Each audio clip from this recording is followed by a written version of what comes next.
আসসালামু আলাইকুম। এই মুহূর্তে যে যেখান থেকে আমার ভিডিওটি দেখছেন সবাইকে জানাচ্ছি আন্তরিক শুভেচ্ছা। এই মুহূর্তে আমি অবস্থান করছি নারায়ণগঞ্জের কেল্লারপুর বিবি মরিয়মের সমাধিস্থলে। যে সমাধিস্থলটি বছর পর বছর ইতিহাসের সাক্ষী বহন করে আসছে। তো চলুন আজকে আমরা দেখি এখনো কি কি অবশিষ্ট রয়েছে এই সমাধিস্থলে। নারায়ণগঞ্জের হাজীগঞ্জ কিল্লারপুল শাহী জামে মসজিদের পূর্ব পাশে অবস্থিত এই সমাধিসৌধটি। এখানে কয়েকটি সমাধি রয়েছে, তবে তার মধ্যে যে বিশেষ সমাধি হচ্ছে সেটি হচ্ছে পরিবিবির সমাধি।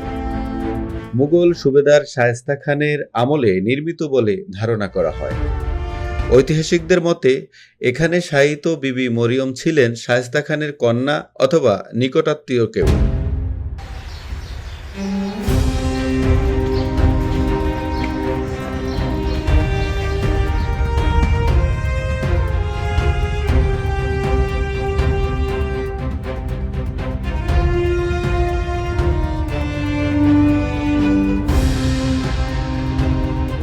অনেকের ধারণা তিনি তুরান দখত নামে পরিচিত ছিলেন এবং ইরান দখতের বোন ছিলেন।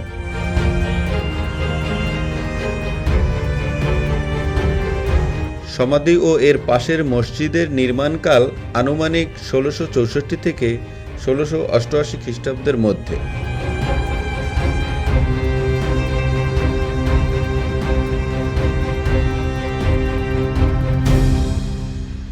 এটি একটি এক গম্বুজ বিশিষ্ট বর্গাকার ইমারত, যা একটি উঁচু ভিত্তির উপর নির্মিত। মুঘল স্থাপত্যের সৌন্দর্যকে আরও সমৃদ্ধ করেছে। সমাধির কেন্দ্রে একটি চতুর্কোণ কক্ষ রয়েছে, যেখানে ৩ ধাপ বিশিষ্ট শ্বেত পাথরের সমাধি দেখা যায়। সমাধিতে লতা পাতার নকশা খোদাই করা, যা শিল্প নৈপুণ্যের অনন্য নিদর্শন। এছাড়াও আশেপাশে কয়েকটি সাধারণ কবর লক্ষ্য করা যায়।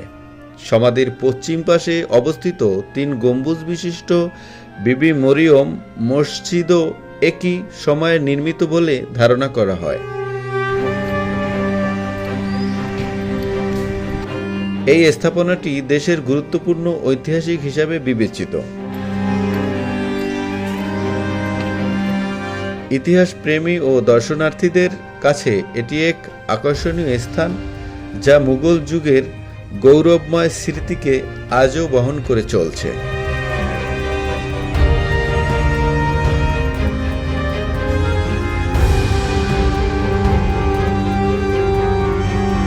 তো এরকম আরো অনেক ঐতিহাসিক স্থাপনা নিয়ে আপনাদের সামনে আবারও ফিরে আসবো।